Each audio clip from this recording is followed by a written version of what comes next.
bedwetting is a common phenomenon. Bedwetting happens more commonly in children where it is recognized as a health issue from the age group of 6 to 15 years.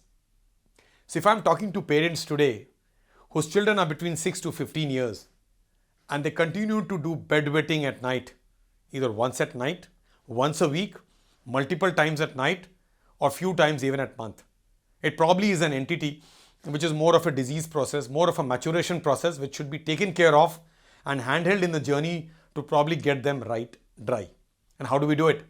So it's important for parents to identify that if a child is at the age of 6 years and beyond, up to the age of 15 years, there can be gradual improvement in the bedwetting of few children, but not in everybody. And therefore, all children who are bedwetting at night need to be taken on a journey of a therapy and possible cure. What am I talking about?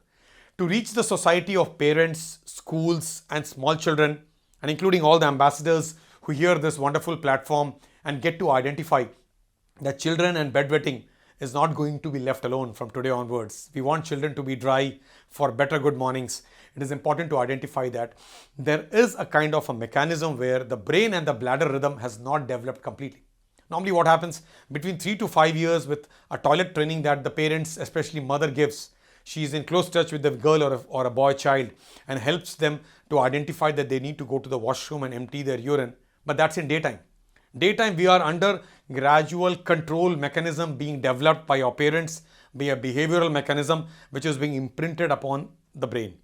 But that may not happen at night when we all, including you and me, are deep asleep. That's a time when we are deep asleep. The mechanism of brain and bladder has not developed completely in terms of the rhythm. The rhythm of understanding has probably not developed. And that could lead to the subject of bedwetting, which in medical terms is called as enuresis. Enuresis or bedwetting is a stigma to many parents and to many children. Imagine there could be two groups of children. Between the age of 6 to 9 years or 10 years are those children who may not be so motivated to be dry. And they are deep sleepers, difficult to wake them up. Parents also may not be able to land up in the behavioral therapy thinking that the elder sibling or somebody in the family has gradually dried up as age changed. And therefore, there's a lethargy in the society, lethargy with parents who are not so motivated by the medical fraternity and by understanding, or the awareness of the subject is missing. People think it will gradually get well, but not in everybody. So let's take the scenario of 6 to 10 years old children who are bedwetting even twice or thrice at night, or twice or thrice a week, or every night. And the parents sometimes get to identify that the child bedwets at 1 o'clock and 4 o'clock or 4 o'clock. Sometimes bedwets on Mondays and Fridays and Sundays, and therefore there is a huge social stigma. They cannot be going out for staying out, going to relatives' homes, and the child is gradually growing up. The child gets probably scolded, the child gets up in the morning wet, or probably gets up at night, changes his clothes and goes to sleep again. But all this has a lot of effect on his performance, on his morale and his entire development. So is the child developing well? Perhaps no. There's a lot of subconscious development issues which is happening in a child who is a bedwetter. And bedwetters can be completely transformed into dry children just by understanding what am I talking about. From the child between 11, 12 to 15, 17 years are more motivated children. They have got an issue of shame, they have got a body image, they're gradually getting into puberty and they are more motivated individuals. So when I interview that kind of a children, I understand that they want to get dry themselves compared to their parents who were more inclined to or were more forced to by medical community. Such children who are bedwetting need to see their pediatricians, need to see their urologist and probably take the journey of identifying what is happening. So enuresis or bedwetting is a phenomenon of children. It can also happen in middle-aged and elderly people who had a lot of liquids at night, had a deep sleep and probably bedwetted and therefore land up in panic because they could be in a hotel, they could be at relatives' homes or maybe traveling somewhere in a holiday. But when I concentrate on child and bedwetting, there are two kinds of treatments we take up. We need to evaluate whether the child is also wetting in the daytime. That means, is a child a polysymptomatic kind of situation, or it is only a monosymptomatic where the monosymptoms are only at night. So those children who also wet in the daytime, who actually have urgency, frequency of urination and probably would wet their undergarments in the school, are those children who are polysymptomatic situation of enuresis or bedwetting, and they will have to be identified and treated both in the day and night. So there's a huge amount of behavioral therapy which goes on in terms of training the parents, training the children, whereas those children who are only bedwetting at night. So the behavioral therapy goes on in terms of limiting the nighttime water intake, using an alarm therapy, getting up 2 hours after they go to sleep. The food and the water intake, the last dinner and water intake should have a gap of at least 2 hours. Should not be continuing to take a lot of beverages in the evening, especially coffee, tea, and a lot of cola drinks, etc. In that way, a discipline is brought about in children. So at the age of 15 years, that vast age group of patients, the children undergo a suffering where their entire morale, their entire capabilities, their performances in school and their performance and the growth is quite different. So imagine those children whose bedwetting completely stopped by a therapy which is a pharmacotherapy. That means your pediatrician, your urologist does this job of identifying the cause, looks at the parents getting involved in alarm therapy, getting the child 1 to 2 hours after the first sleep, looking at a gap between the dinner and the sleep pattern, but at the same time work on other aspects. And those aspects are the medical management, or there are medicines available today which with a huge safety arm could gradually in the journey brought about an aspect of care which would make them dry. So when they start turning dry, which happens over few weeks to few months, it gets better and better for them. So on one side the behavioral therapy, the other side the pharmacotherapy, some kind of a treatment which your urologist would take it forward, is important to probably reach the society.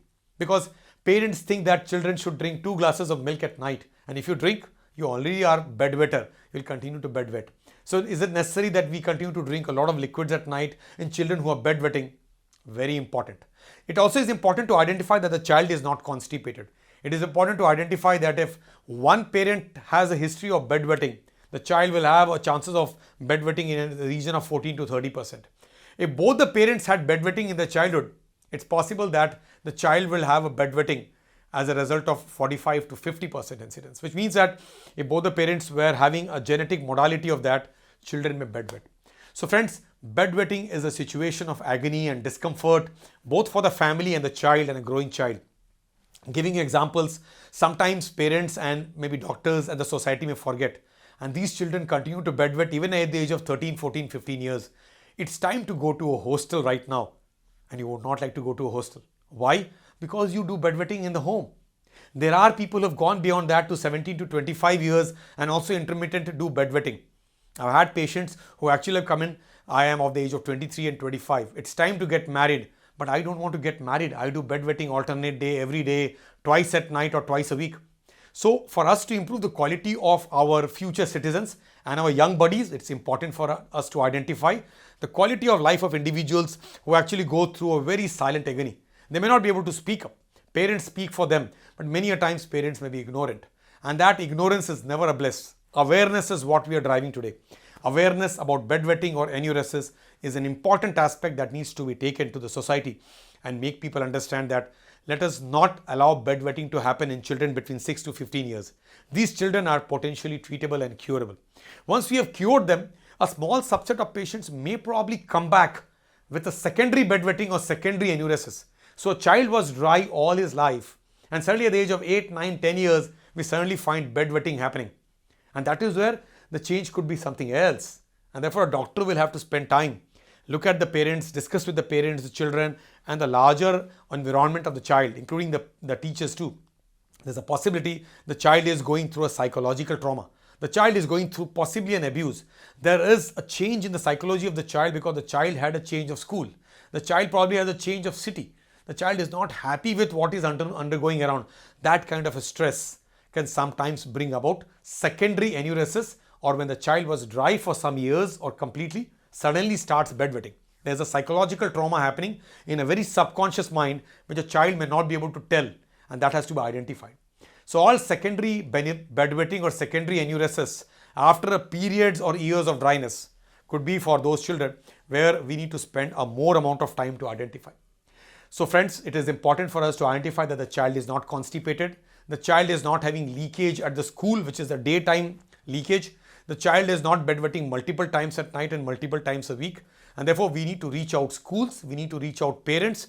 We need to make them identify that this is an entity which is treatable and curable in medical science called enuresis or bedwetting. And all parents from this channel need to identify that if the child is bedwetting, in your cities and towns are pediatricians, urologists who are keen to identify and look at that your child does not finally feel that I don't want to go to school. I drop school. I'm scared to go to school because I'm bedwetting. I get scolded, and it's not through any fault of mine because I'm sleeping deep and tight. I get up in the morning, I get up at night, and I'm bedwetting. So bedwetting is quite an unrecognized kind of a situation, which means if it is unrecognized by the family, unreported or underreported to the medical society, and therefore underdiagnosed and undertreated, it continues to be an agony for the child and a growing child who could be a better performer. Let's take bedwetting by the storm. Let's help out our children to get better in their quality of life by not having leakage of urine or bedwetting at night. Thank you so much.